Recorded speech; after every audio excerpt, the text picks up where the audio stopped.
The millionaire burst out laughing when he heard the girl's country accent. He found it amusing how simply she spoke about life. But everything stopped when she stepped on stage and began to dance. That night it was his heart that fell, and to its knees. If this story moved you, don't forget to subscribe to our channel and tell us what city you're watching from. Let's continue. The sound of heels echoed through the marble corridors of the Hammond mansion. Emily adjusted her simple dress once more, trying to ignore the disapproving glance from the elegant woman leading her to the interview room. Her thoughts flew back to the village of Willow Springs, to her family who had lost everything in last month's flood. The ornate walls and imposing paintings seemed to mock her simplicity. "Mr. Theodore will see you now," announced the woman, opening a heavy carved wooden door. Emily took a deep breath before entering. The office was even more intimidating than the corridor. Floor-to-ceiling bookshelves, antique furniture, and a majestic desk where a middle-aged man observed her with a mixture of boredom and disdain. "So, you're the candidate for the housekeeper position?" asked Theodore Hammond, not bothering to look up from the papers he pretended to read. "Where did you say you were from again?"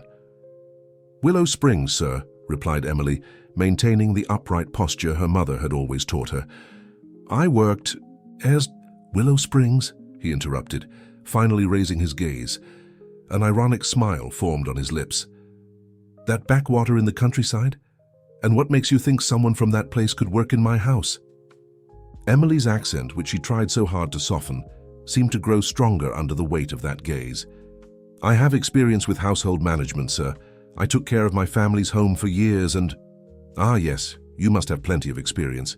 Sweeping dirt floors and feeding chickens," Theodore laughed, leaning back in his chair. "But this is Chicago, my dear. A mansion is not a chicken coop." Emily felt her face burn, but maintained her composure. Her mother's words echoed in her. "Mind, never let them make you feel less for being who you are." "With all due respect, sir," she began, her voice firm despite the humiliation. "The skills needed to keep a house running are the same regardless of its size. Organization, dedication, and respect are universal values." Theodore was about to respond when the door opened. An elegant woman with features similar to his entered the office. "Sorry to interrupt, Theo, but I couldn't help overhearing," said Helen, his sister, approaching with a welcoming smile. "Did you say Willow Springs? That region has a fascinating cultural heritage." Emily felt a glimmer of hope ignite. Helen turned to her with genuine interest. "Do you know the traditional dances from there, the stories? I've always wanted to visit the region, but never had the opportunity." "Yes, Mum," Emily responded, a different sparkle appearing in her eyes. "I grew up learning all of them." "Theodore," Helen turned to her brother, "we need someone with real experience in household management, not just another fancy resume. And having someone who knows our true cultural traditions could be an important advantage for that project with the foreign investors." The businessman frowned, clearly annoyed. But Helen had a point, and he knew it. 3 months probation, he declared dryly. "Then we'll decide if you stay." Emily could hardly believe it. This was her chance, and she wouldn't waste it. "Monica," Theodore called, and the senior housekeeper promptly appeared. "Show. What's your name again?" "Emily, sir." "Show Emily. Her duties and the staff quarters." As she followed Monica down the corridors, Emily didn't notice the icy look the veteran housekeeper gave her. Nor did she notice the young girl who watched her discreetly through a door crack, fingering silent notes on an imaginary piano. At that moment, her thoughts were focused on a single thing. She had gotten the job. Now she could help her family, rebuild everything the flood had taken away. The first day of work dawned with an endless list of tasks. Emily watched attentively as Monica, the head housekeeper, explained every detail of the mansion's operations in a tone that oscillated between tedious and threatening. "The silver cutlery needs to be polished daily," instructed Monica, her critical gaze following Emily's every movement. "Mr. Theodore is extremely demanding about the organization of the house. A single mistake could cost you your job." Emily absorbed every piece of information with heightened attention, aware that she couldn't leave room for errors. The mansion was a world apart, with its own rules and silent hierarchies that she needed to learn quickly. During the afternoon, While organizing the library according to the instructions she'd received, Emily heard a soft melody coming from one of the rooms. Piano notes floated through the air, laden with melancholy. Following the sound, she found a partially open door. Inside the room, a teenage girl played with dedication, though her hands visibly trembled over the keys. It was Claire, Theodore's daughter, whom Emily had only glimpsed the day before. The girl stopped abruptly upon noticing her presence. "I'm sorry. I didn't mean to interrupt," Emily said softly. "You play very well." Claire lowered her eyes, her hands nervously intertwining in her lap. "No, I don't. Father says I'm still far from an acceptable level." There was something in the vulnerability of that girl that deeply touched Emily. She approached carefully, like someone approaching a frightened bird. "You know, sometimes music doesn't need to be perfect to be beautiful," she commented, remembering the songs from her homeland. "What matters is what we feel when we play." Claire raised her eyes, surprised by those words, so different from the demands she usually heard. Before they could continue the conversation, however, Monica appeared at the door. "Emily, the cutlery still hasn't been polished and it's almost dinner time." Her voice cut through the moment like a razor. "And Miss Claire needs to focus on her studies." The rest of the day passed in a race against time. When she finally had a moment of rest, it was already night. Emily discovered a small abandoned pavilion in the garden, covered by vines and forgotten by time. There, alone, she allowed herself a moment of homesickness. She closed her eyes and began to dance, her bare feet moving softly on the stone floor. Each gesture carried the memory of her land, of the dances her mother had taught her, of the rhythm that ran in her veins like an ancestral river. She didn't realize she was being watched. Mr. Joseph, the estate's oldest gardener, had stopped. His work, hypnotized by movements he hadn't seen in decades, movements that transported him to an almost forgotten time when another Hammond walked through these gardens with other dreams in his heart. The next morning, Emily found her only extra uniform smudged with dirt in the clean clothes basket. In the kitchen, she discovered that someone had switched the salt for sugar in the breakfast preparation. Small incidents that might have seemed accidental, were it not for the satisfied smile that Monica could barely disguise. "Miss Emily," Theodore's voice thundered down the corridor, "can you explain why the coffee is as sweet as a dessert?" There was a mix-up with the ingredients, sir," she responded, maintaining her composure. "I'll prepare another immediately." "A mix-up?" he laughed with disdain. "Perhaps you're more accustomed to roadside diner coffee. Here, things are different." Emily swallowed the humiliation in silence, but her eyes met Claire's, who was watching the scene with an expression of painful understanding. In that moment, something silent was established between them, a mutual understanding born from shared vulnerability. The weeks passed at the Hammond mansion, and Emily began to create her own routine amidst the daily adversities. The abandoned pavilion in the garden became her refuge in moments of solitude, especially at dusk, when she finished her tasks. On that particular afternoon, as she danced barefoot on the stone floor, her movements flowed like water, telling ancestral stories through precise and delicate gestures. The twilight shadows danced with her, projecting mysterious shapes on the vine-covered walls. "They're the same steps," a hoarse and emotional voice interrupted her. "Exactly the same steps." Emily froze upon seeing Mr. Joseph, the gardener, standing at the entrance to the pavilion. His teary eyes shone with a mixture of nostalgia and admiration. "I'm sorry, Mr. Joseph," she began, embarrassed at being discovered. "I shouldn't be here." No, he approached, gesturing emphatically. "Please continue. It's been so long since I've seen this dance, since the old master visited Willow Springs." Emily felt her heart skip a beat. "Mr. Theodore's father knew my village?" Joseph sat on a stone bench, his gaze lost in distant memories. August Hammond was different from his son, fascinated by our culture, always researching folk traditions. Willow Springs was one of his favorite places. The revelation hit Emily like lightning. As the gardener spoke, fragments of stories her mother told began to make sense. About a city man who documented traditional dances, who respected their customs. He would spend days photographing, filming, talking with the residents, continued. Joseph, he had a special project with a local dancer. What was her name again? Did you get to know her? Emily asked, her voice trembling slightly. Before Joseph could answer, they heard footsteps approaching. Helen, Theodore's sister, appeared at the entrance to the pavilion. Emily, I'm glad I found you, she smiled, seeming not to notice the tension in the air. I need your help organizing some documents in the library. For the rest of the evening, Emily could barely concentrate on her tasks. Her mind was buzzing with possibilities and questions. Why had her mother never mentioned the details of that time? What else was behind those old visits? The next morning, while tidying Claire's room, the girl surprised her practicing at the piano. The melody was different from the usual classical pieces. It had a melancholic, almost folkloric touch. That music is beautiful, Emily commented softly, not wanting to startle her. Claire stopped playing, but this time she didn't show her usual nervousness.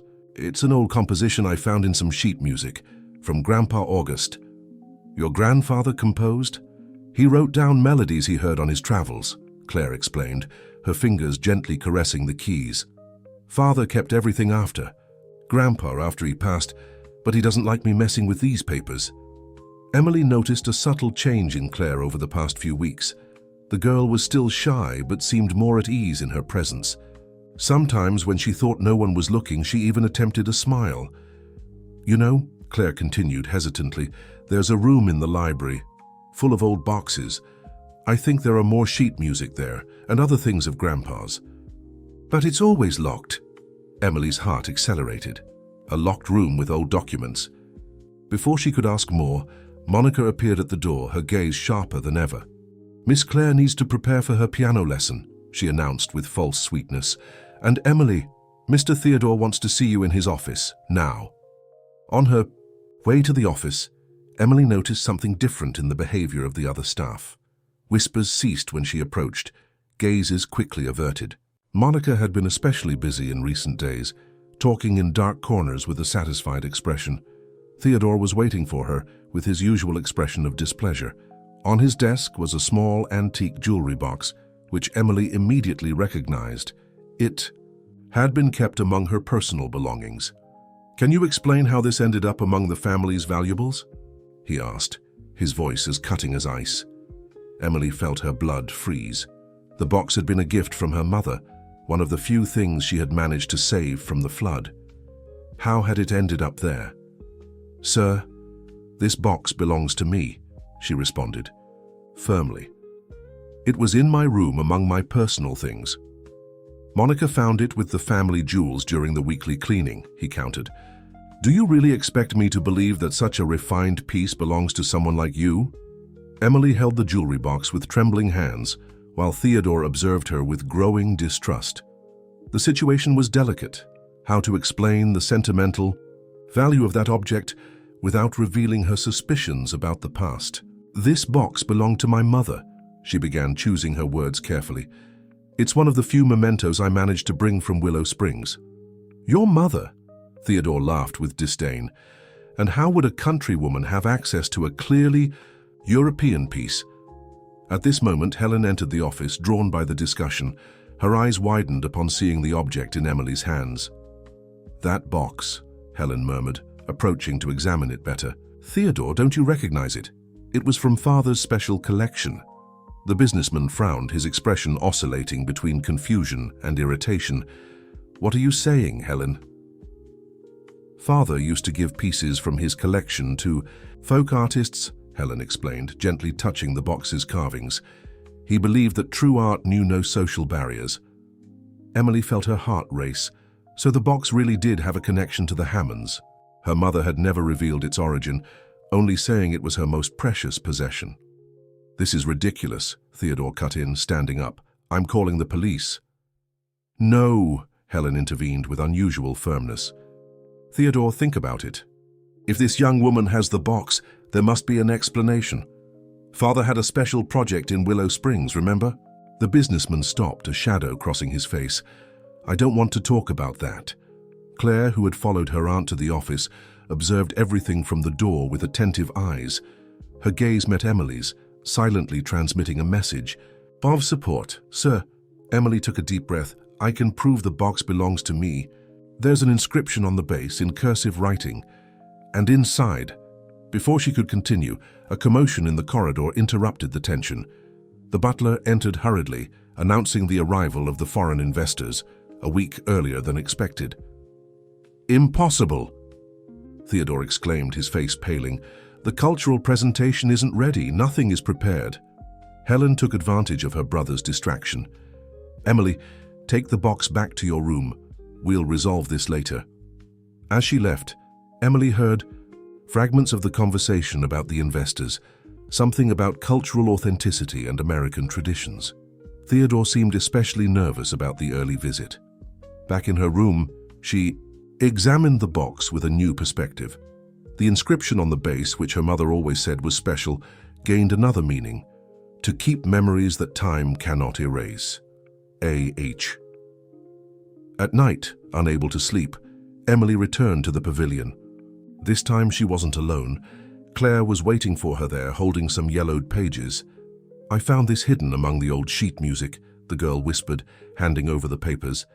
"They're Grandpa's notes about a dancer from Willow Springs. I think you need to see this." Emily began to read in the faint moonlight. Her heart almost stopped when she recognized her mother's name among the notes, along with detailed descriptions of dances and traditions. There was more, much more, but the sound of approaching footsteps made her quickly put away the papers. It was Mr. Joseph, bringing an object wrapped in old fabric. "I found this today, cleaning the garden storage," he said, revealing an old film camera. "Master August used it to record the dances. I never allowed myself to throw it away. Something told me it would be important one day." Emily held the camera with reverence, feeling the weight of history in her hands. Each new object, each discovery, seemed to lead her to a puzzle bigger than she had imagined. The pieces were there, waiting to be connected. In the days that followed, the mansion buzzed with preparations for the investors' visit. Emily observed the frantic movement while trying to keep up with her tasks, always alert to Monica's sabotage attempts, which seemed to have diminished since the jewelry box incident. During a particularly busy afternoon, Helen called her to the library. Theodore's sister was different. Her countenance carried a mixture of concern and determination. "Emily, I need to show you something," Helen said, carefully closing the door. "But first, tell me about your mother." The question caught Emily by surprise. "My mother? She was one of the principal guardians of Willow Springs traditions. Everyone knew her for her dances." Helen nodded, rummaging through a drawer in her desk. "What was her name?" "Maria Grace," Emily responded, feeling a lump in her throat as she pronounced that cherished name. Helen froze, her fingers tightening on a small yellowed envelope. "Maria Grace," she repeated softly. "The barefoot dancer." Emily felt her heart quicken. "Did you know my mother?" "Not personally," Helen replied, "but I grew up hearing stories about her. My father, he considered her the embodiment of true American folk art." With trembling hands, Helen extended the envelope to Emily. Inside was an old black and white photograph, a young dancer, barefoot, her arms raised in a graceful gesture that Emily knew well. It was the same movement her mother had taught her. "There's Moss," Helen continued, standing up. "Follow me." They crossed the library to a discreet door partially hidden by a bookshelf. Helen inserted an old key into the lock, revealing a room that seemed frozen in time. "Father's sanctuary," she explained, turning on the lights. "Theodore wanted to close this place after our father passed, but I kept the key." Emily entered with reverence. The walls were covered with photographs, all depicting cultural manifestations from the American heartland. In a special section, she recognized images of her village, of dances that were part of her childhood. "Your father documented all this?" "It was his passion," Helen smiled, opening a drawer. "Especially after he met your mother. He said she danced as if she carried the soul of the earth in her movements." Emily examined more photos, documents, newspaper clippings. Her heart almost stopped when she found a notebook with her mother's handwriting, notes about dance steps, lyrics of old songs. "Why does Mr. Theodore reject these traditions so much?" she asked, unable to contain her curiosity. Helen sighed, sitting in a dusty armchair. "My brother always wanted to be different from our father. While father valued our cultural roots, Theodore sought a more international image. He was embarrassed by father's enthusiasm for folklore." A noise at the door startled them. Claire was standing at the entrance, her eyes shining with fascination. "Aunt Helen," she called softly, "may I come in?" Helen hesitated for a moment, but nodded. Claire approached cautiously, absorbing every detail of the room. "So this is where Grandpa kept his treasures," she murmured, stopping in front of a large photograph. "Aunt, who is this dancer? She looks so much like—" Claire didn't complete the sentence, but her eyes went from Emily to the photo several times. Helen approached her niece, placing a hand on her shoulder. "Claire, dear, there's much about our family that you don't know, that none of us really knew until now." Emily felt her heart pounding in her chest. The similarities between her and the young woman in the photograph were undeniable. The same features, the same bearing, even the way of holding her hands during the dance. "There's something else you need to see," Helen said, heading to an old film projector in the corner of the room. "I found this tape a few days ago, when I began to suspect, well, see for yourselves." The projector hummed to life, projecting shaky images on the white wall. A young dancer twirled in a dirt courtyard, her full skirts floating in the air.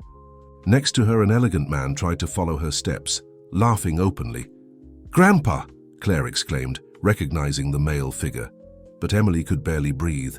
The dancer wasn't just her mother, it was her spitting image, 25 years younger, dancing with a joy that overflowed from the black and white screen. The silence that followed the film showing was as dense as fog. Helen turned off the projector with trembling hands, while Claire alternated her gaze between the wall where the images had danced and Emily's pale face. "You are his daughter," Helen whispered, her voice choked. "Daughter of August Hammond." Emily felt the world spin, the fragmented stories of her mother, the fondness with which she kept the jewelry box, the silence about her father. Everything began to make sense. "But how?" she managed to stammer. Helen took a yellowed envelope from a nearby drawer. "This letter explains a lot. It was written by Marianne, father's wife, my mother. She knew about everything." With trembling fingers, Emily began to read. "My dear August, I have always known of your love for Maria Grace and for the culture she represents. There is no bitterness in my heart.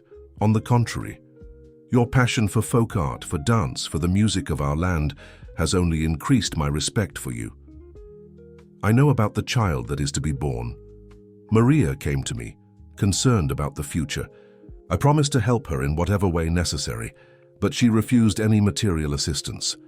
The dance and the traditions of our people will be my daughter's inheritance," she said. "My wish is that one day when I am no longer here, you will do something significant to preserve this culture that united you. And that perhaps our children may understand that true wealth is not only in bank vaults, but in the soul of our people." Claire, who was reading over Emily's shoulder, let out an exclamation of surprise. "So you're my aunt?" "This explains so much," Helen murmured, leafing through more documents. "The way you dance, your connection to the traditions, even your features, they're identical to father's when he was young." A noise at the door startled them.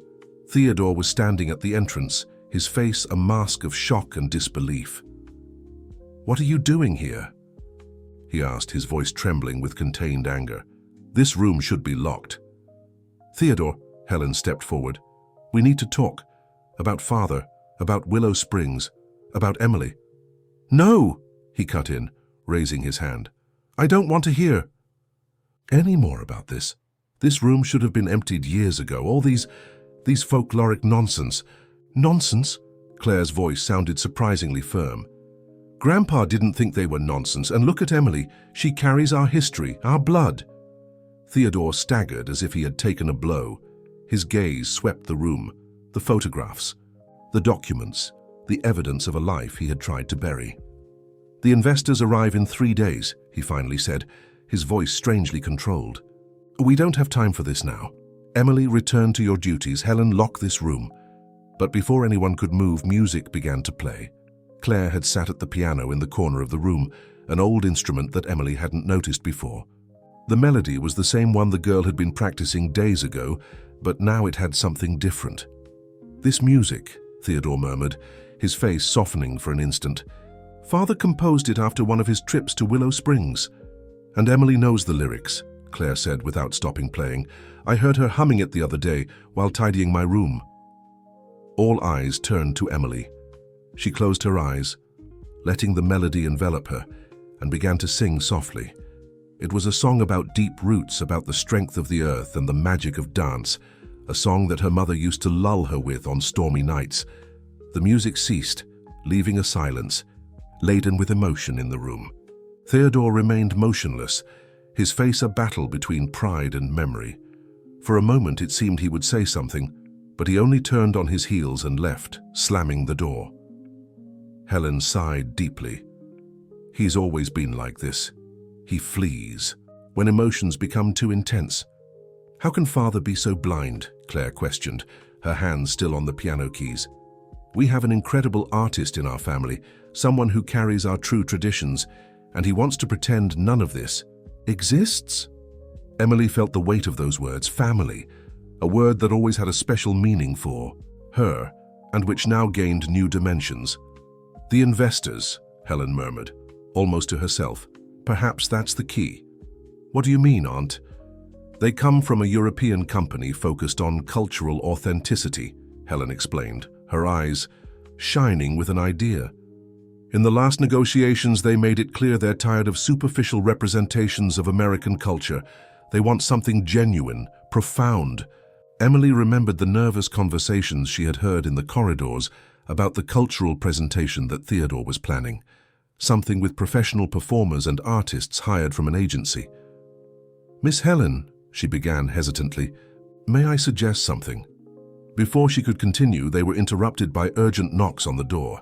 It was Mr. Joseph, breathless and agitated. "Monica is ransacking your room, Emily," he warned. "She heard about the discussion here and is looking for more evidence against you." "Evidence?" Claire asked, indignant. "She wants to use anything to convince Theodore to fire her before the truth about her origin spreads," the gardener explained. Helen assumed a determined posture. "Emily, you won't return to that room. From today, you'll stay in the old guest room in the family wing." "But, Ma'am, Mr. Theodore, my brother will have to deal with it," Helen cut in firmly. "You are a Hammond, whether he accepts it or not."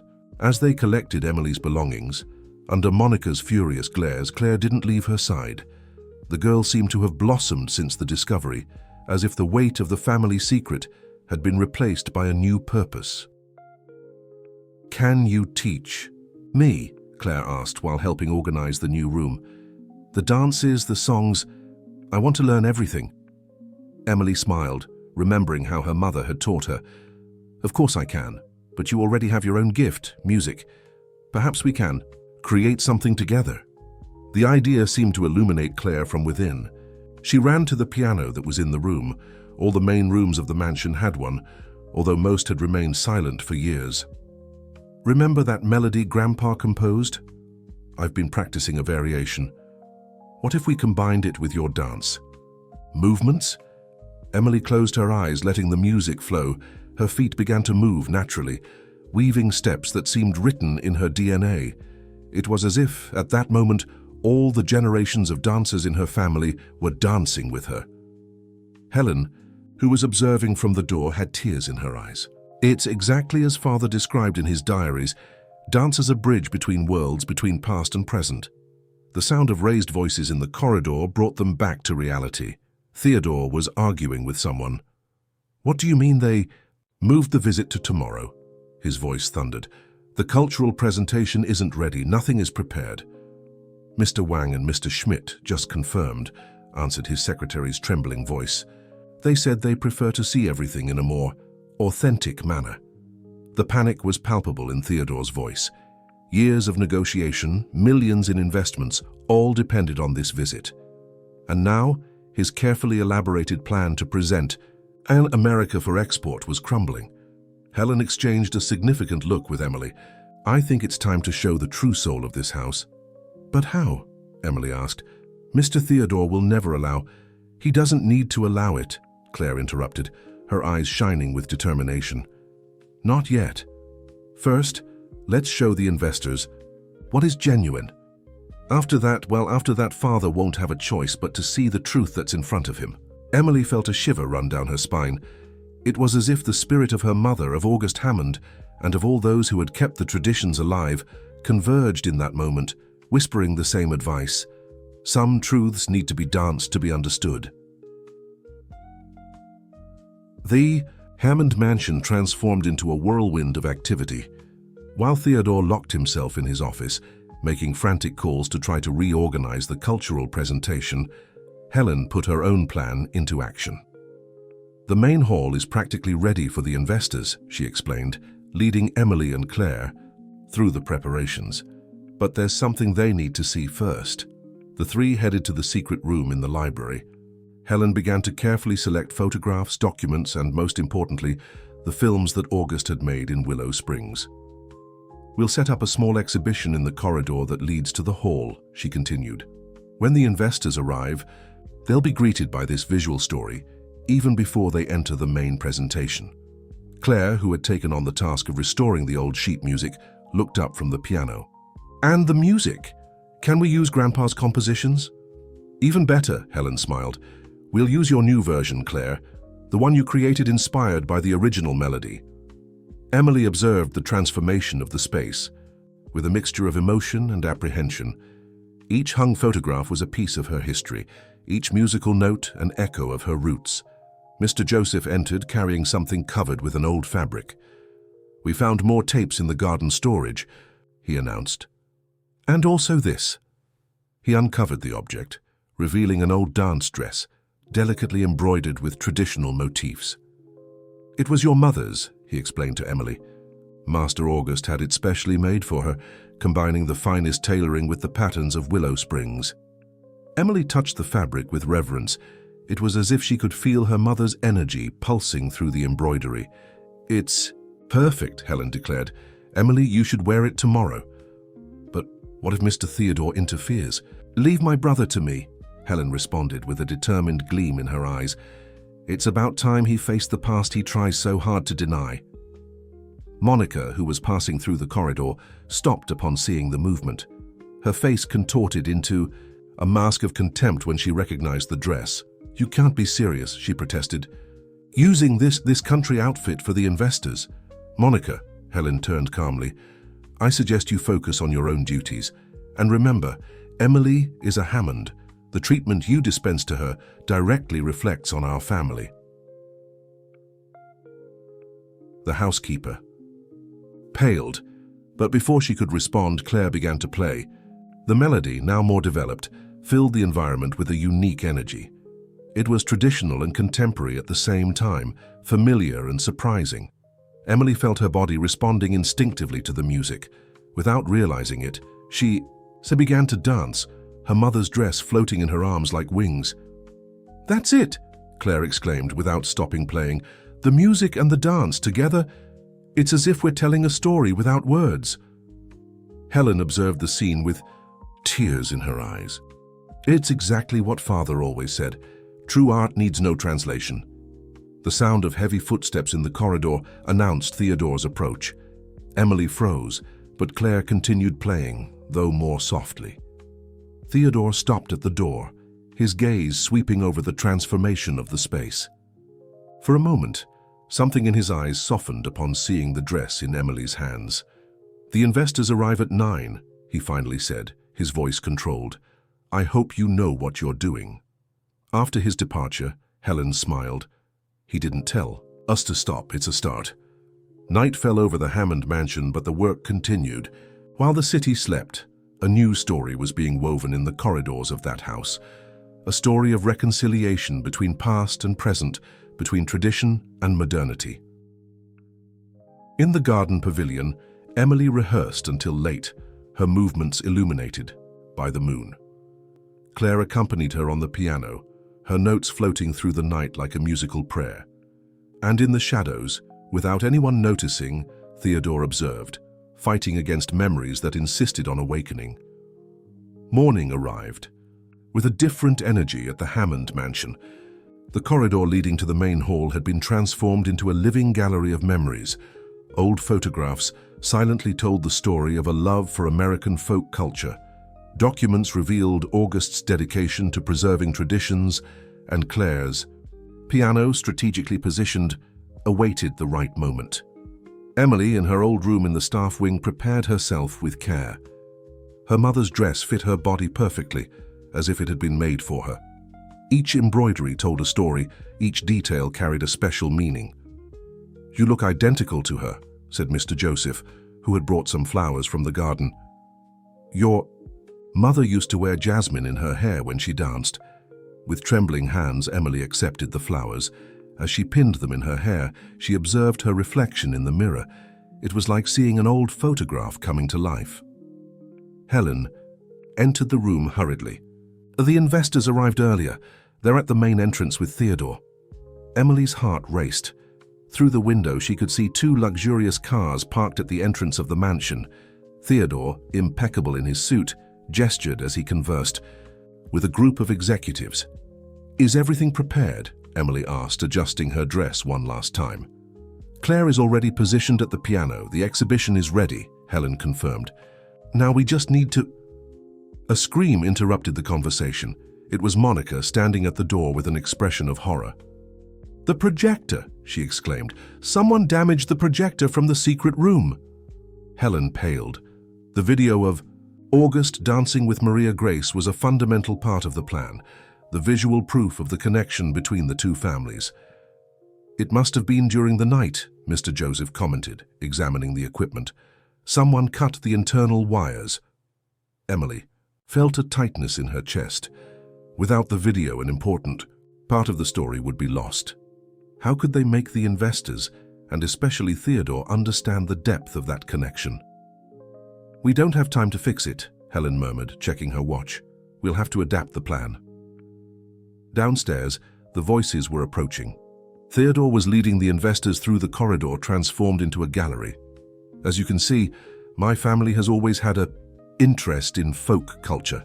Theodore's voice sounded tense, as if each word cost an immense effort. "Fascinating," exclaimed a voice with a German accent. "It must be Mr. Schmidt. These photographs are extraordinary. Your father was a true cultural researcher, wasn't he?" Emily could hear the discomfort in Theodore's mumbled response.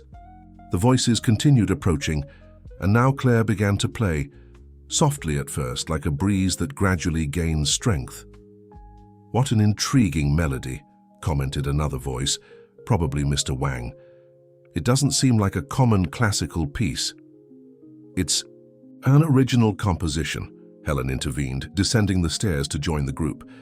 "Based on traditional American themes adapted by my niece Claire." Emily took a deep breath. It was her moment. With soft steps, she began to descend the stairs, the traditional dress floating with each movement.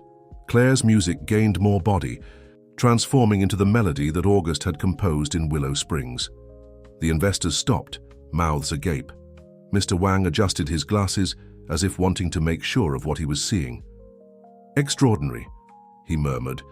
"The resemblance to the dancer in this photograph is impressive." Theodore, who had turned to see what was drawing his guests' attention, froze. His face was a mixture of conflicting emotions upon seeing Emily wearing Maria Grace's dress. Emily began to dance, her movements flowing naturally with Claire's music. Each gesture was a story, each turn a piece of memory coming to life. The mansion's corridor transformed into a stage where past and present met in perfect harmony. "Mr. Hammond," Mr. Schmidt turned to Theodore, his eyes shining with enthusiasm. "This is exactly what we were looking for. Not an artificial representation, but a genuine connection with American cultural roots." Theodore seemed lost in thought, his gaze fixed on Emily. For a moment it was as if he saw beyond the dance, as if he finally saw his father's legacy dancing before his eyes. Helen approached her brother, placing a hand on his shoulder. "She's your sister, Theodore. The living proof that Father's passion for our culture wasn't just a whim, it was true love." Mr. Wang was applauding enthusiastically. "The fusion between the classical piano and traditional dance is brilliant. It shows exactly the kind of cultural innovation we're looking for in our investments." But Emily barely heard the compliments. Her movements now told the story of her mother, of August, of all the people who kept alive the traditions of Willow Springs. And for the first time since she had arrived at that house, she felt truly at peace with who she was. When the music ended, a reverent silence took over the environment. Claire let the last notes linger in the air, while Emily concluded her dance with a gentle movement, the same one her mother used to end her performances. The investors were the first to break the silence with enthusiastic applause. Mr. Wang was already making notes on his tablet, while Mr. Schmidt couldn't stop smiling. "Mr. Hammond," Schmidt began, "when we requested an authentic cultural presentation, we never imagined something so profound. The connection with your family, roots, is extraordinary." Theodore remained silent, his gaze fixed on a distant point. Helen gently squeezed his arm, bringing him back to the present moment. "The dancer," Wang commented, consulting one of the photographs on the wall.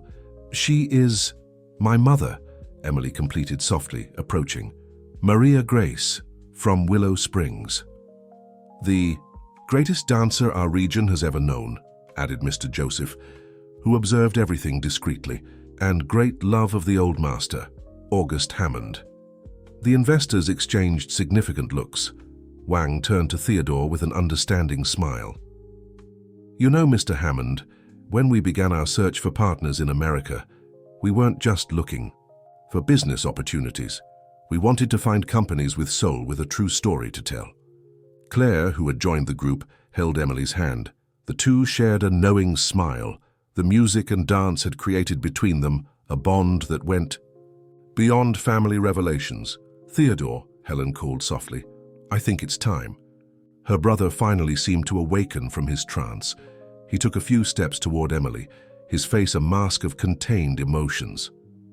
"You," he began, his voice hoarse, "you dance exactly like her." Emily felt tears forming in her eyes. "You knew her?" "I was very young," Theodore responded, his voice low, "but I remember her dancing in the courtyard of Willow Springs, while Father tried to follow her steps. He laughed so much." A sob escaped his throat, surprising everyone. Helen immediately approached her brother, embracing him. "Why did you fight so hard against these memories, my brother?" "Because it hurt," he admitted, for the first time letting his mask of coldness fall. "It hurt to see how happy Father was with that simple life, with that culture I despised. It hurt to know that, deep down, he was never as proud of my search for sophistication as he was of Maria's dances." Mr. Schmidt discreetly cleared his throat. "Gentlemen, I think this is a family moment. We can discuss the contract details on another occasion." "No," Theodore raised his hand, regaining some of his composure. "Please stay. What you just witnessed is the true essence of the Hammonds, something I myself had forgotten." He turned to Emily, his eyes finally meeting hers without hostility. "You are the living proof of my father's love for American culture, and I'm sorry for having tried to deny that for so long." Claire, who had returned to the piano, began to play again, this time a softer version of August's melody. Emily felt her body naturally responding to the music, but this time it was Theodore who approached her. "Teach me?" he asked, his voice almost a whisper. "Teach me to dance like Father danced?" The investors observed the scene with emotional smiles.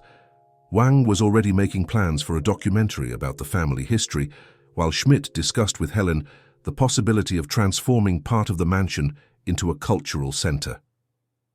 But at that moment, as she guided her older brother in the first steps of a dance that her father had loved so much, Emily thought only of her mother, of how she always said that dance had the power to heal wounds, to build bridges, to reconnect hearts.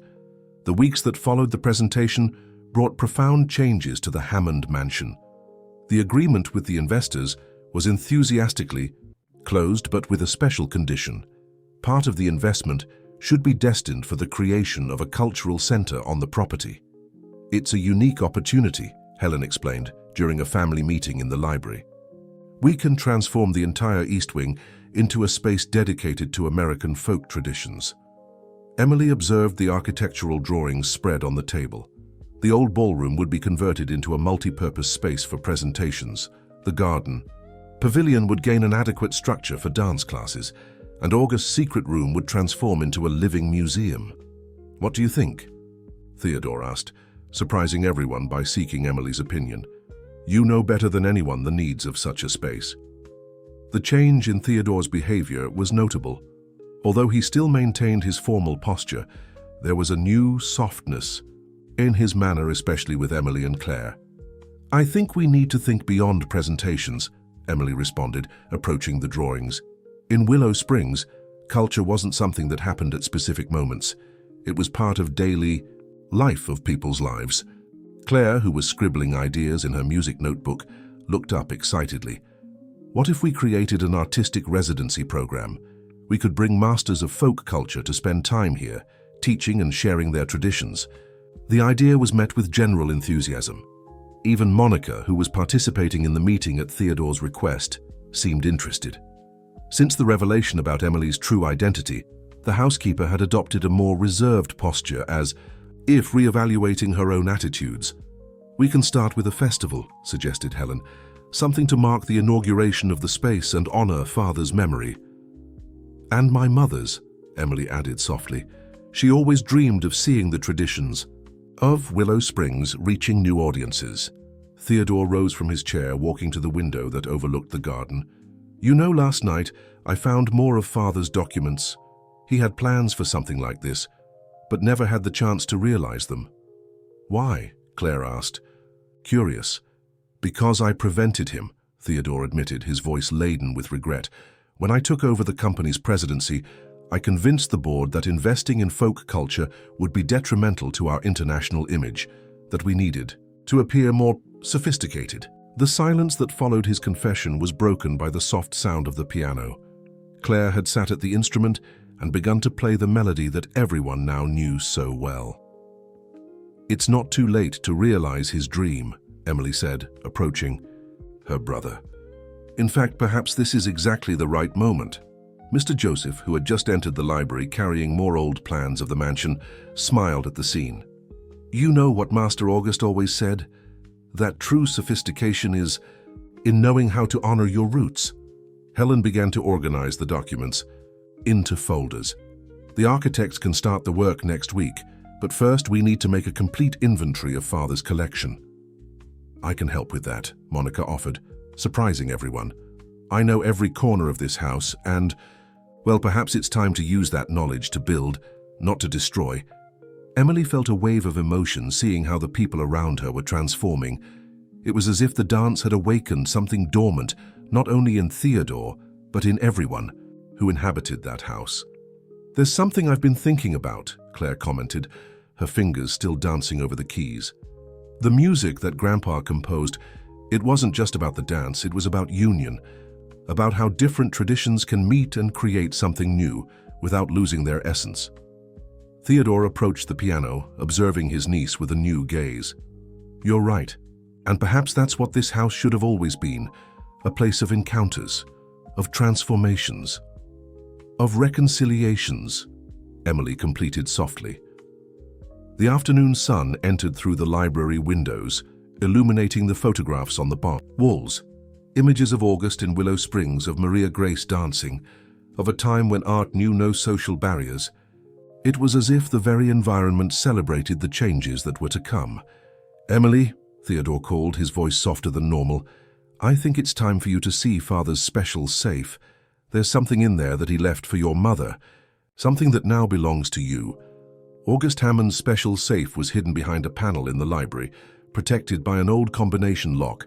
Theodore turned the numbers carefully, as if each movement could awaken dormant memories. Father changed the combination every month, he explained, always to significant dates. In the last month, before he passed, he changed it to the day. He met your mother in Willow Springs. The mechanism clicked softly and the safe door opened. The interior revealed a careful collection of objects, each one carefully wrapped and identified with August's elegant handwriting. "Here it is," Theodore murmured, removing a larger package wrapped in blue silk. "He left specific instructions about this." Emily received the package with trembling hands.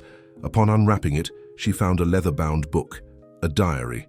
Along with it, there was a sealed envelope with her name.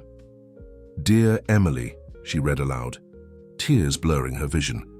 "If you are reading this, it means you have finally found your way back to our family. The diary that accompanies this letter contains not only my memories with your mother, but also the traditions she loved so much. Each dance, each song, each story is recorded here, so they may never be lost." Claire, who observed everything from the library door, approached silently. Helen and Mr. Joseph also joined the group, forming a respectful circle around Emily. "There's more," Theodore indicated, removing another package from the safe. This one contained a series of old tapes, carefully preserved. "These are all the recordings he made in Willow Springs, and this—" He hesitated before handing over the last item, a small red velvet box. Emily opened it slowly, revealing a silver necklace with an intricately worked medallion. "The dancer's medallion," Mr. Joseph whispered, emotional. "Your mother always wore it during special performances." Helen approached to better examine the jewel. "Look, it opens." Inside the medallion was a miniature photograph, Maria Grace and August, smiling at the camera, she in her dance dress, he trying to follow her steps. "I remember this day," Theodore spoke, his voice distant. "It was the last time I saw Father truly happy.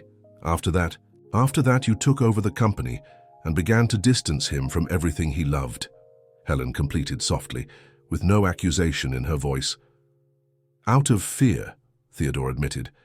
"Fear that the business world wouldn't take us seriously if we maintained those traditions. Fear that I would never be as special to him as that dance." Emily closed the medallion carefully. "You know what Mom always said? That dance isn't about being special. It's about being part of something bigger than ourselves." Claire, who had sat at the piano, began to play softly the melody that everyone now knew so well. "Like this music," she commented. "Alone it's beautiful, but when it joins with the dance, with the stories, with the memories, it becomes magical." The investors recognized that immediately. Helen smiled. "They saw something that took me years to understand, that our true strength is precisely in this unique mixture of worlds." Monica, who had entered the library silently, carried a tray with tea. Her face showed a new serenity as she served each person present. "Ladies and gentlemen," she said softly, "I found more old photographs stored in the attic. I thought they might be important for the cultural center's collection." Emily observed the change in the housekeeper with a gentle smile. It was as if the entire mansion was awakening from a long sleep, rediscovering its true identity. "There's something I've been thinking about," she commented, leafing through August's diary. "All this material, these stories, we can't keep them just here. Willow Springs and so many other traditional communities need to have access to this knowledge." Theodore nodded, surprising everyone again. "You're right. The cultural center can't be just a space for presentations. It needs to be a bridge between worlds, just as Father always dreamed." The sun was beginning to set, painting the library with golden tones. Claire continued playing. Her music now mingled with the tinkling of teacups and the soft rustling of diary pages being turned. It was as if the very environment breathed history and reconciliation. The transformation of the Hammond mansion advanced rapidly. The sound of hammers and saws mingled with the notes from Claire's piano, who now practiced in a space specially prepared in the new cultural center. The walls that before exhibited only austere family portraits now came alive with photographs and folk art. Emily was in the garden, supervising the renovation of the pavilion, when a familiar car parked at the main entrance. Her heart leapt upon recognizing the driver. It was her Uncle Michael from Willow Springs. "Uncle!" She ran to embrace him. "What are you doing here?" "I've brought some special people," he smiled, opening the car door. One by one, the old dancers of Willow Springs began to descend from the vehicle. Women Emily had known since childhood, guardians of the traditions her mother had loved so much. Some already had white hair, others still maintained the vigor of youth, but all carried in their eyes that special light that only true artists possess. "Helen invited us," explained Mrs. Sophia, the oldest of the dancers. "Said they needed our help to organize the inaugural festival." Theodore, who observed the scene from the veranda, descended the steps to receive the visitors. His face showed a mixture of emotions upon seeing those women who had once been so close to his father. "Mrs. Sophia," he greeted, his voice choked, "you haven't changed a bit." "But you have, young man," she responded with a sagacious smile. "Your eyes are different, more like your father's now." Claire appeared running, attracted by the movement. Upon seeing the dancers, her eyes shone with fascination. "Are they the guardians of the dances?" "Yes," Emily smiled, introducing her niece, "and they have much to teach us." The women were led inside the mansion, where Helen had prepared a special reception. In the library, now transformed into the Cultural Center's meeting room, maps and documents were spread over the large table. "We want to do something special for the inauguration," Helen explained, showing the plans. "Something that unites past and present tradition and innovation." Mrs. Sophia examined the documents with interest. "August always talked about this, about creating bridges between worlds, but we need to do it the right way, respecting the foundations." "That's why we need you," Theodore intervened, "all of you, to guide us in this process." Mr. Joseph entered the library carrying some of the old tapes they had found in the safe. "I found the equipment to play them," he announced. "They're all in good condition." The dancers gathered around the device as the first images began to appear on the improvised screen. They were records of festivals in Willow Springs, of special presentations, of moments of teaching and learning. "Look," Mrs. Sophia pointed, emotional. Maria Grace teaching the first steps to Emily. She couldn't have been more than 5 years old. Claire observed everything with attention, her fingers silently drumming, as if already composing a new melody in her mind. "Can we use these images during the festival? Project them while we dance?" "It would be perfect," Emily agreed, "a way to show that the traditions are alive, that they continue through the generations." Monica, who had entered discreetly with a coffee tray, stopped to observe the images. Her face showed a different expression, no longer of disdain but of genuine interest. "Would you like to learn?" Mrs. Sophia asked softly, noticing the housekeeper's gaze. Monica seemed surprised by the question. "Me? But I don't know if I would be capable." "Everyone is capable of dancing," the old dancer smiled. "You just need to let your heart guide your feet." The afternoon progressed amidst stories, music, and planning. The dancers shared not only steps and movements, but an entire philosophy of life that had been preserved through generations. "Look at that," Theodore commented, observing how quickly Claire learned the basic rhythms. "Father was right. Art really does have the power to transform people." Emily smiled, adjusting the medallion around her neck, the one that had belonged to her mother. "It's not just transformation," she said. "It's reconnection with who we are, with our roots, with our true essence." In the garden, the sun was beginning to set, painting the sky with tones of pink and orange. The sound of the dancers' voices mingled with the music Claire created at the piano, creating a unique symphony that seemed to envelop the mansion itself in a warm embrace. "You know what your mother always said?" Mrs. Sophia commented to Emily as they observed the last rays of sun. "That dance gives us roots and wings at the same time. Roots so we never forget who we are, and wings so we can fly beyond what we imagine to be possible." The days that followed were of intense preparation. The mansion's great hall transformed into a rehearsal space where different generations met to share knowledge. The dancers from Willow Springs took turns between teaching the traditional steps and learning the innovations that Claire proposed in her compositions.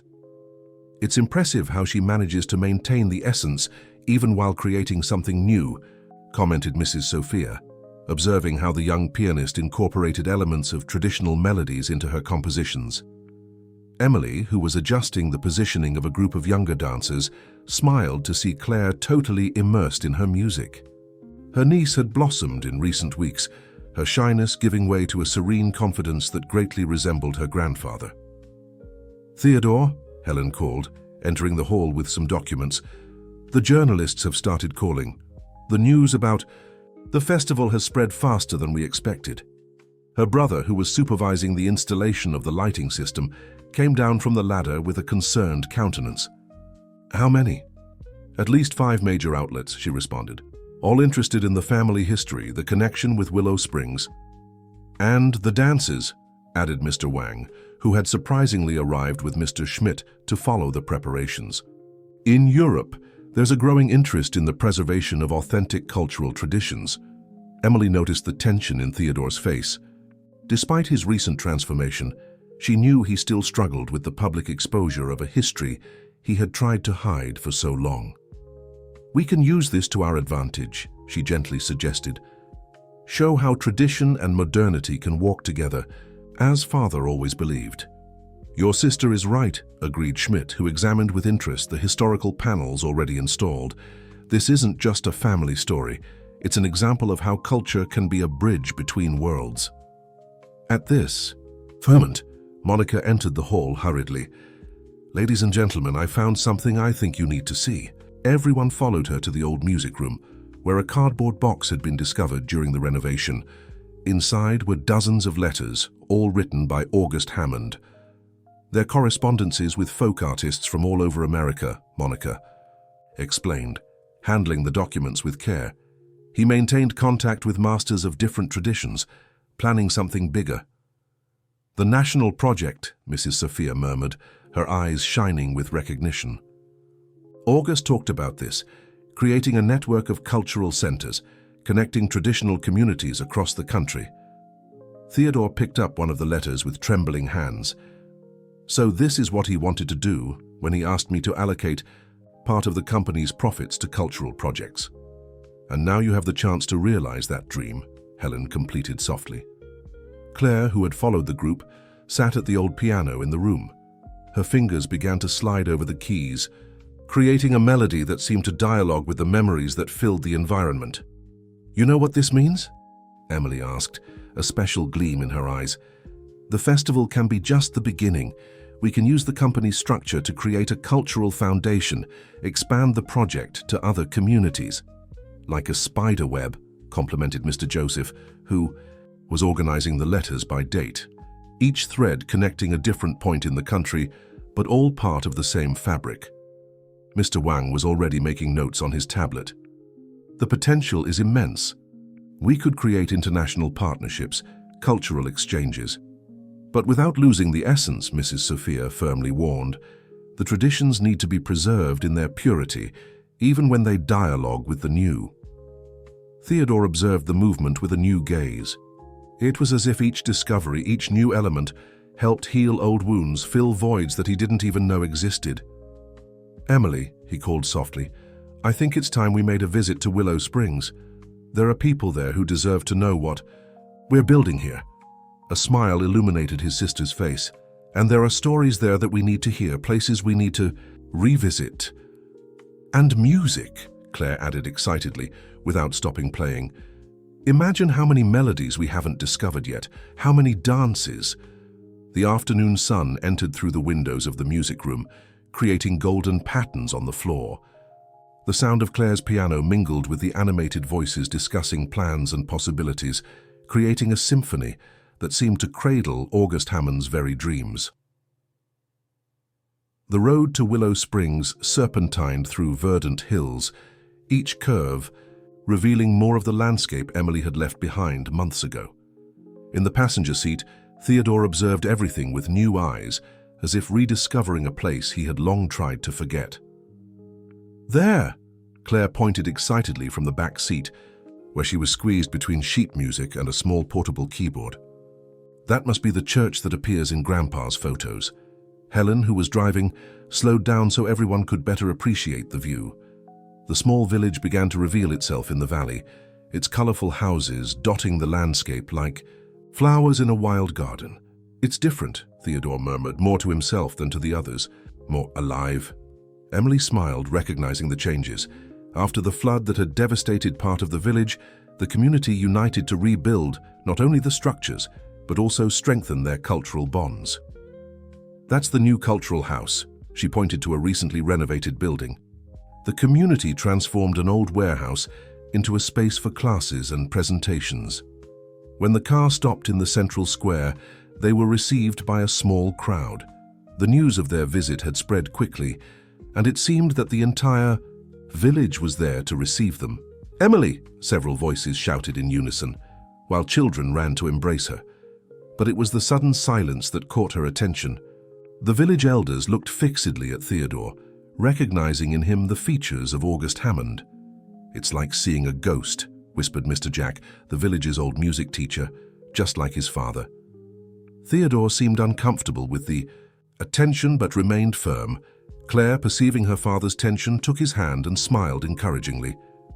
"We've come to learn," Helen announced, breaking the silence, "and to share news about the cultural center we're creating." The mention of the cultural center provoked a wave of excited whispers. Soon they were led to the cultural house, where an improvised exhibition showed photographs of the village's history, including several with Maria Grace and August. "We kept everything," explained Mrs. Rita, current director of the space. "Each photo, each record. Your mother insisted on the importance of preserving our memory, Emily." As they toured the exhibition, Claire stopped before a particular photograph. It showed a young Maria Grace teaching dance steps to other girls, her face illuminated by a radiant smile. "It's incredible how much you look like her," the girl commented to Emily. "Not just physically, but the energy." Theodore, who was observing the same photograph, had misty eyes. "She used to say that dance was a form of prayer," he murmured. "Father adored that phrase." A sound of drums began to echo through the square, drawing everyone's attention. Outside, a group of young dancers had gathered, wearing traditional costumes. "It's the new generation," Mrs. Rita explained with pride. "They continue the traditions, but also create their own interpretations." Claire immediately took out her portable keyboard, her fingers already finding notes that harmonized with the drums. The music attracted more people, and soon the square was full. "Look at that," Helen smiled. "It's exactly what we want to do at the cultural center. This dialogue between generations, between instruments, between forms of expression." Emily observed everything with her heart overflowing. It was as if past and present danced together, creating something entirely new without losing the essence of what made that place so special. "There's something you need to see," Mr. Jack said, signaling for them to follow him. He led them to a small room at the back of the cultural house, where an old chest waited covered by an embroidered quilt. "Maria Grace left this here before passing," he explained, removing the quilt with care. "Said that one day her daughter would return to collect it." The chest contained priceless treasures, notebooks with notes about the dances, drawings of the steps, lyrics of old songs. But it was the personal diaries that caught everyone's attention, especially one marked with a red ribbon. "Dear Emily," Theodore read aloud, his hands trembling as he held the diary. "If you are reading this, it means you have found your way. Back not only to Willow Springs, but to your entire heritage.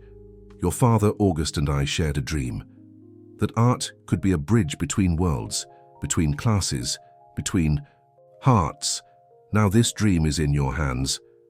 Claire, who had stopped playing, hugged her father from behind, her silent tears moistening his shirt. Helen held Emily's hand, offering silent support. "She knew," Emily whispered, touching the medallion around her neck. "Mom always knew that one day the worlds would reconnect." The return to the Hammond mansion had a different flavor. Maria Grace's chest occupied a place of honor in the back seat of the car, while Claire, now with a notebook full of new musical annotations, didn't stop working on her compositions. "We need to incorporate the drums," she insisted, humming melodies. "And that rhythm the young people showed. It's perfect for the festival opening." Theodore, who had spent the entire trip in contemplative silence, finally spoke. "You know what impressed me most? How they kept the traditions alive even after the flood, even with all the difficulties. It's because they understand that culture isn't something you keep in a display case," Helen responded. "It's something you live, that you breathe." Upon arriving at the mansion, they were greeted by a transformed Monica. The housekeeper, who had taken on the coordination of the festival logistics, presented an impressive organization of the preparations. The dancers from Willow Springs prepared a surprise, she announced, leading them to the main hall. "I think you'll want to see this." The hall was different. The old dancers, led by Mrs. Sophia, had transformed the space using traditional elements, colored ribbons, garden flowers, fabrics with patterns typical of the region. "We recreated the environment of the old festivals," Mrs. Sophia explained. But with a special touch, Claire ran to the piano upon seeing the sheet music arranged on it. They were arrangements of traditional music adapted for piano and orchestra, created especially for the festival. "They're beautiful," she exclaimed, her fingers already sliding. "Over the keys. And look, there's space for improvisation here." Mr. Joseph entered, carrying something that made everyone stop, the old projector completely restored. "We managed to fix it," he announced proudly. "And not only that, we recovered all the tapes." Emily felt her heart quicken. "So we can—" "Yes," Helen completed, smiling. "We can project Father's videos during the presentations exactly as we planned." Theodore approached the projector, touching it gently. "I remember him carrying this everywhere. I found it a nuisance at the time, but now you understand that he was building a bridge through time," Emily completed gently.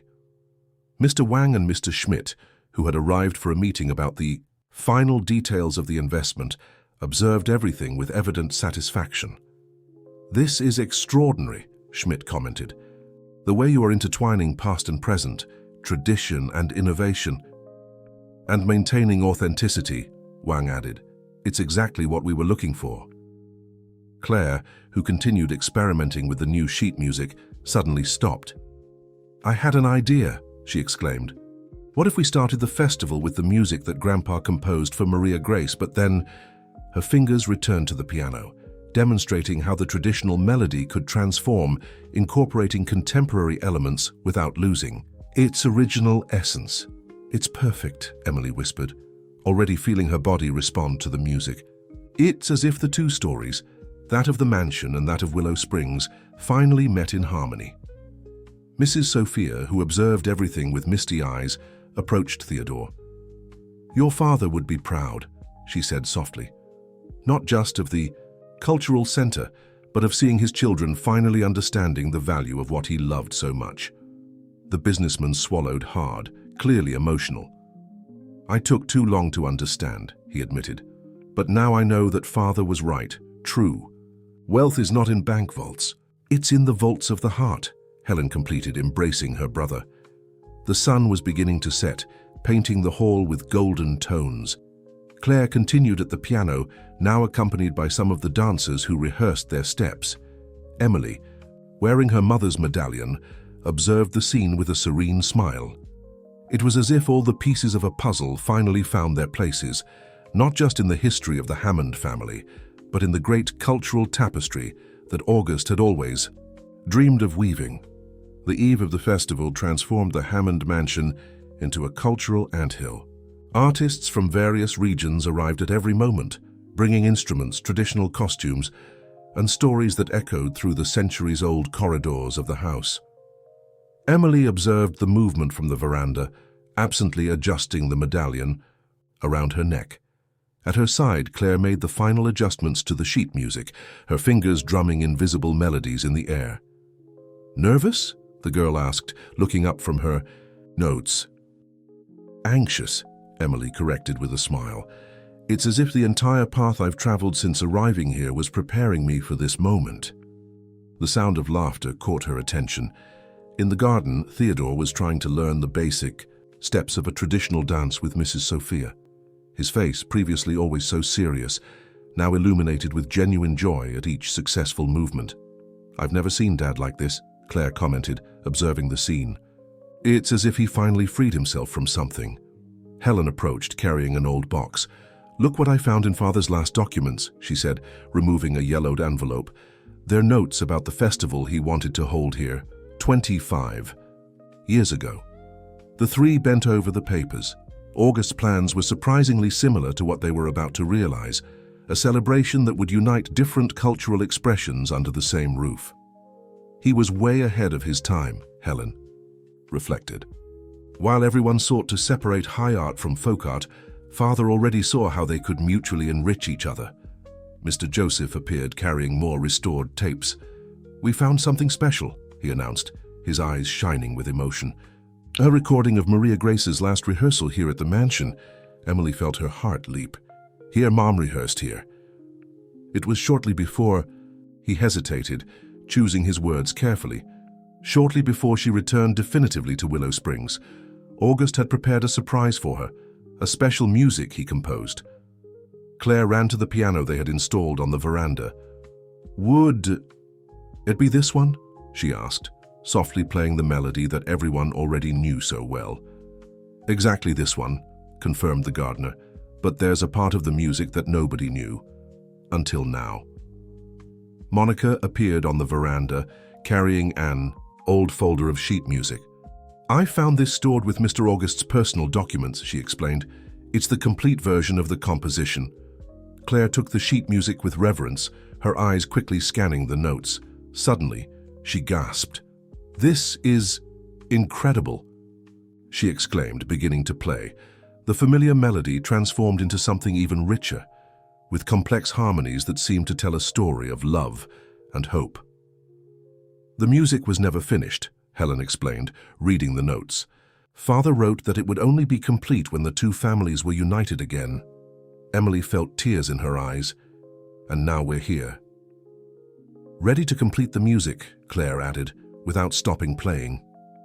Theodore, who had approached upon hearing the new melody, seemed especially touched. I remember this music, he murmured. Father used to play it on the piano when he thought he was alone. He always stopped at the same part, as if waiting for something. Waiting for this moment, Mrs. Sophia said softly, when the dance and the music, the past and the present, would finally meet. The sun was beginning to set, casting golden shadows over the veranda. In the garden, the dancers from Willow Springs rehearsed with a group of contemporary dancers, creating a unique fusion of movements. Tomorrow, Emily said, observing the last rays of sun, we will realize not only our dream, but the dream of all who came before us. Helen smiled, embracing her sister. And we'll do it the way Father always wanted, uniting people, cultures, hearts. At the piano, Claire began to play a soft version of the new melody, while Theodore surprisingly began to hum along, a lullaby his mother used to sing, perfectly intertwined with August's music. Twilight enveloped the mansion in tones of purple and gold, while the final preparations for the festival continued. In the air there hung a sensation that something extraordinary was about to happen, something that would transform not only that space, but everyone who participated in it. Morning arrived with a special light.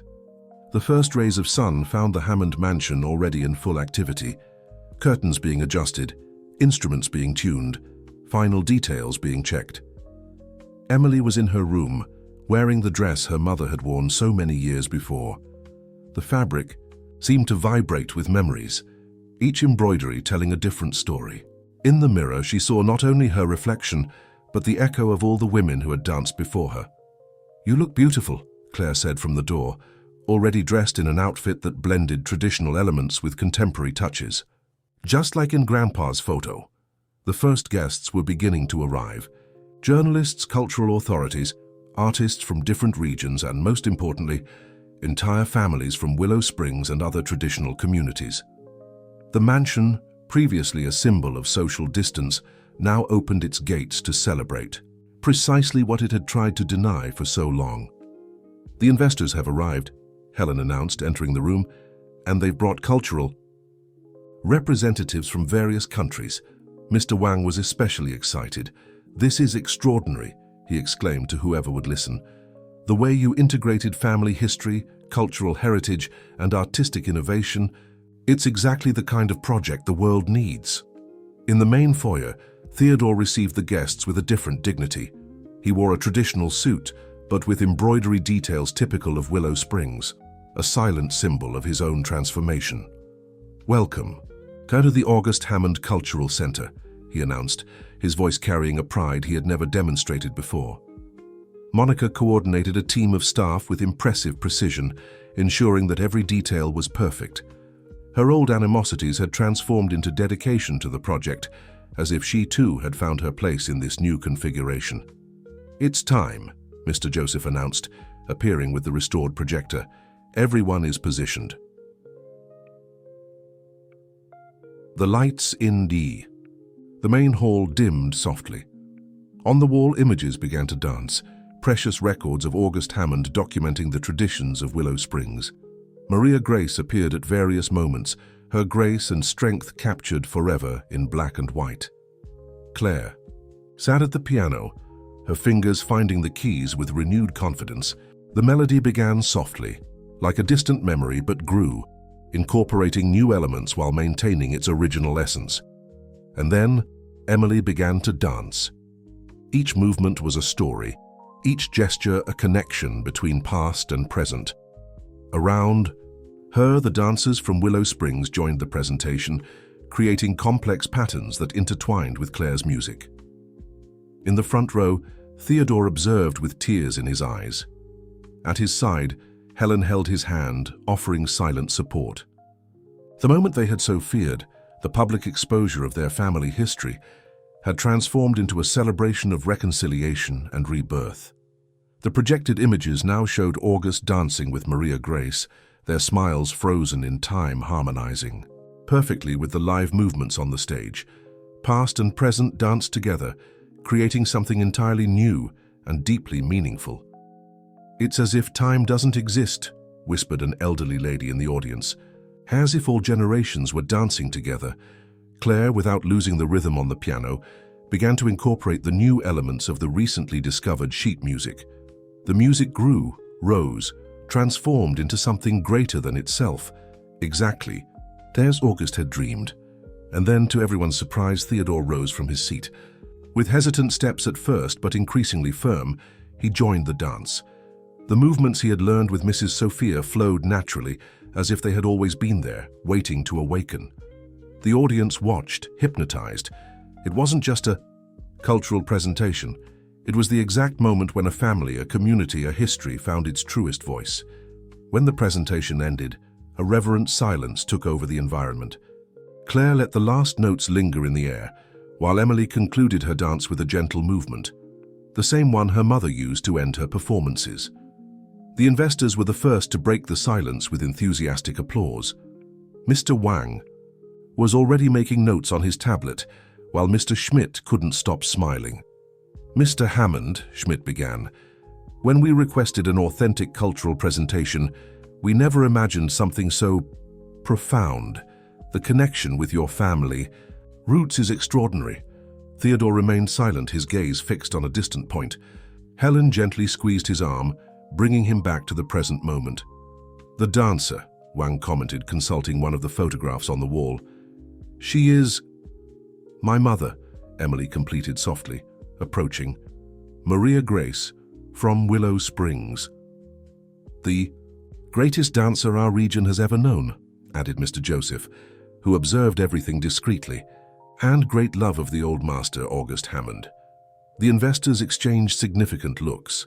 Wang turned to Theodore with an understanding smile.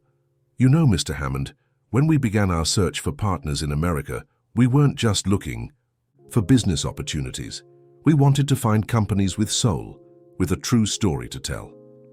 Claire, who had joined the group, held Emily's hand.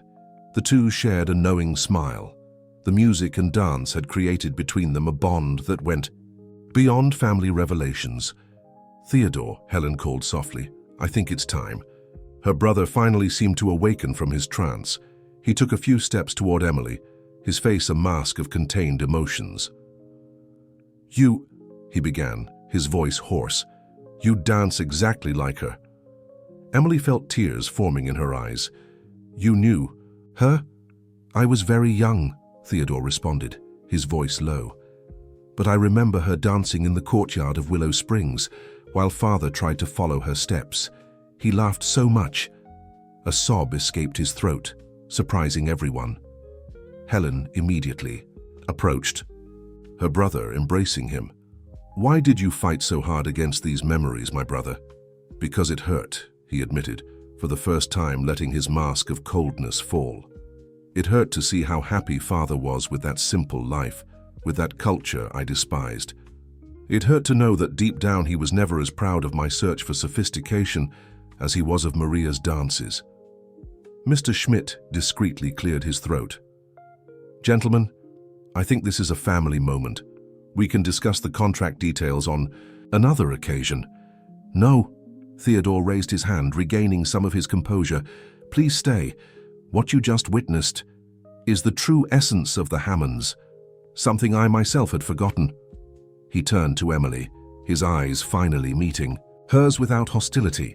"You are the living proof of my father's love for American culture, and I'm sorry for having tried to deny that for so long." Claire, who had returned to the piano, began to play again, this time a softer version of August's melody. Emily felt her body naturally responding to the music, but this time it was Theodore who approached her.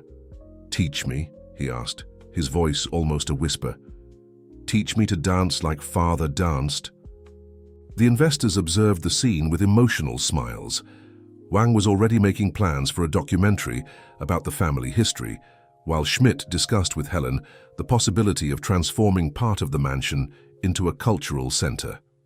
But at that moment, as she guided her older brother in the first steps of a dance that her father had loved so much, Emily thought only of her mother, of how she always said that dance had the power to heal wounds, to build bridges, to reconnect hearts.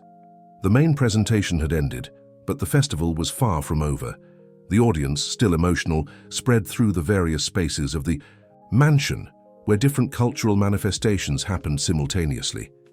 The house that had once been a symbol of exclusivity now pulsed with the energy of hundreds of people celebrating their roots. In the garden, near the pavilion where everything began, Emily found a moment of quietude. Still wearing her mother's dress, she observed the guests circulating between the photographic exhibitions and the improvised presentations that spontaneously emerged. "It was exactly as he imagined," said a voice behind her.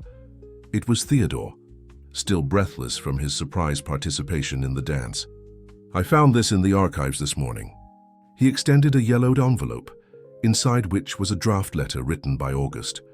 "My dear Maria, I dreamed again of that festival. I saw our daughter dancing in the main hall. I saw the walls of this mansion finally echoing with the music we love so much. I saw Theodore and Helen understanding at last that the true inheritance I leave them is not in the bank vaults, but in the richness of our culture. I know time is not in our favor, but I maintain hope that one day, even if we are no longer here, this dream will be realized. Emily carries in her blood not only our love story, but also the power to unite worlds that seem so distant. I ask that you keep these words along with the medallion. When the right time comes, our daughter will know what to do." Emily touched the medallion around her neck, silent tears running down her face. Theodore, in a gesture that would have been unthinkable months ago, embraced his sister. "He was right about you," he said softly, "about everything." In the main hall, Claire continued at the piano, now accompanied by traditional musicians from Willow Springs. The fusion of sounds created something entirely new, exactly as August had dreamed. Helen approached the siblings, followed by Mr. Wang and Mr. Schmidt. The investors were radiant. "This is just the beginning," Wang announced enthusiastically. "We already have proposals from cultural partners from 3 different continents. Everyone wants to be part of this network of cultural preservation and innovation that you're creating." Schmidt agreed, adding, "And the most impressive thing is how you manage to maintain authenticity even while embracing innovation. It's a model we want to replicate globally." Mrs. Sophia, who was passing with a group of young dancers, stopped to listen. Her face shone with pride. "See?" she smiled. "That's what August always said, that our traditions don't need to be stuck in the past to remain true." Mr. Joseph approached with another surprise. He had found an old diary of Marianne, August's wife, with notes about the period when Maria Grace danced at the mansion. "She wrote something special about you, Emily," he said, opening the diary, to a marked page. "On the day you were born. Today I saw the future dancing in the gaze of a newborn," Emily read aloud, her voice choked with emotion. "Emily carries within her the grace of her mother and the strength of her father. But more than that, she carries the promise that one day the walls that today separate our worlds will be torn down by the force of art and love." Monica, who had approached silently, carried a tray with champagne flutes. Her face, previously always marked by bitterness, now showed a new serenity. "To the future," she proposed, distributing the glasses, "and to all the bridges we will still build." In the center of the garden, a group of children from Willow Springs danced freely, mixing traditional steps with their own movements. Claire had left the piano to join them, her body naturally responding to the rhythm of the drums. "Look," Helen pointed to the sky where the sun was beginning to set. "It's the same golden tone of the afternoons when Father filmed the dances." Emily observed the horizon, feeling the weight of the medallion on her neck. Not a weight of sadness, but a fulfilled purpose. Her mother's words echoed in her memory. "Dance is our way of telling stories, of keeping alive the memory of who we are." The festival continued around her, each presentation, each song, each dance, weaving new threads in the cultural tapestry that August had dreamed of creating. The Hammond Mansion, once a symbol of division, transformed into the stage where different worlds met and celebrated their differences. A year passed since the inaugural festival of the August Hammond Cultural Center. The mansion, now a living space of art and culture, kept its doors constantly open for artists, students, and lovers of folk culture from across the country. Emily coordinated the educational program, transforming her mother's teachings into methodologies that allowed new generations to learn not only the dance steps, but also their profound meaning. On an especially busy afternoon, she observed Claire conducting a music class for children from different communities. Her niece had developed a unique teaching method, blending classical piano with traditional rhythms.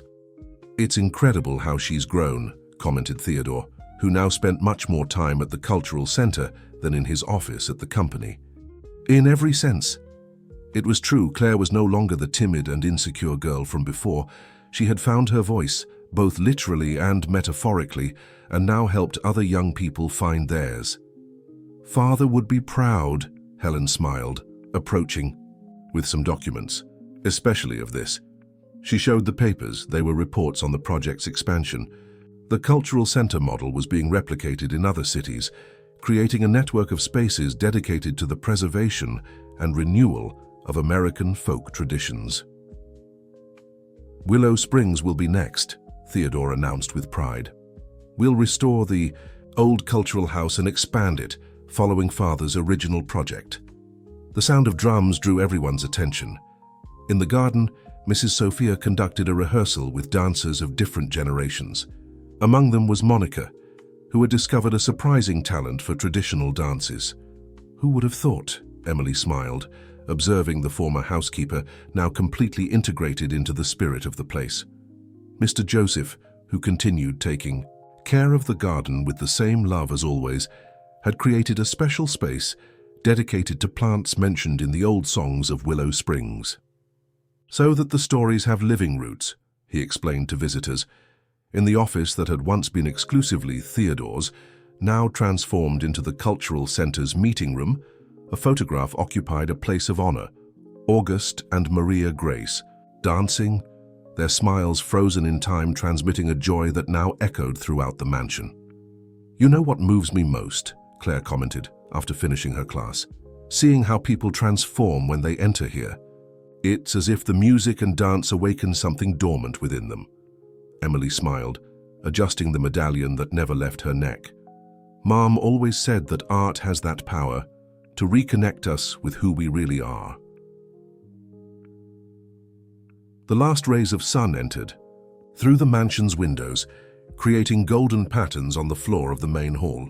On the piano, a new composition by Claire waited to be played, a piece she had created especially to celebrate the cultural center's first anniversary.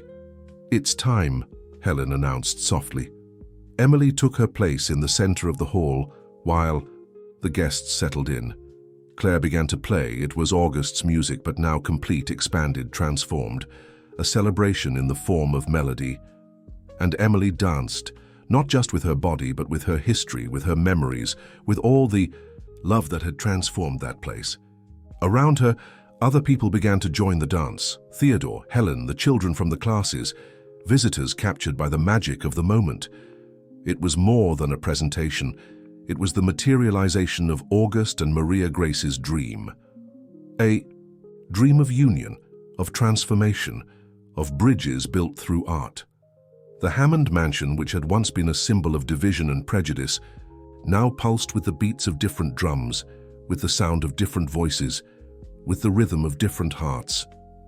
And at the center of it all, Emily danced, carrying in her movements not only the heritage of her parents, but also the promise of a future where art would continue tearing down walls and building bridges. The dance continued, and it would continue through the generations, telling and retelling a story of love, of courage, and of